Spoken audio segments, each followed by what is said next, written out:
अगर तुम ऐसे लोगों की दुनिया में पहुंचो जो सोए हुए हैं तो अपनी जागृति की घोषणा मत करना, वरना वे तुम्हें उसी नींद में धकेल देंगे जिसमें वे खुद पड़े हैं। सोए हुए लोग यह बर्दाश्त नहीं कर सकते कि किसी ने आंख खोल ली है। तुम्हारी जागरूकता उन्हें उनके अपने अंधकार की याद दिलाती है। इसीलिए इतिहास गवाह है, जो रोशनी लेकर आया उसे ही लौटा दिया गया, जो सच लेकर आया उसे ही चुप करा दिया गया, जो जागरण लेकर आया उसे ही निशाना बनाया गया।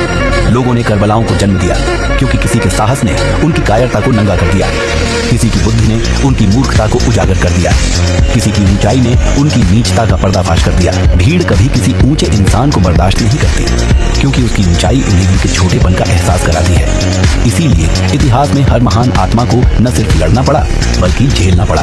भीड़ की ईर्ष्या, भीड़ का डर और भीड़ की वह चुभती जलन जो कहती है इसकी रोशनी हमारी रात को क्यों तोड़ रही है। अगर गरीबों का बस चले तो वे अमीरों को मिटा दें, क्योंकि अमीरों के अस्तित्व से उन्हें अपनी गरीबी याद आती है। अगर कमजोरों का बस चले तो वे ताकतवरों को गिरा दें, क्योंकि ताकत उन्हें अपनी कमजोरी का आईना दिखाती है। अगर झूठों का बस चले तो वे सच को दफन कर दें, क्योंकि सच उनकी पूरी दुनिया को खंडहर बना देता है।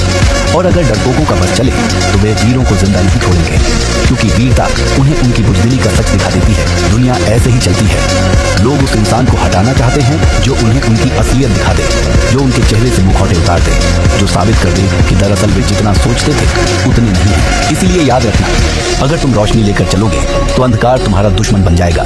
अगर तुम सच लेकर चलोगे तो झूठ तुम्हें मिटाने की कोशिश करेगा।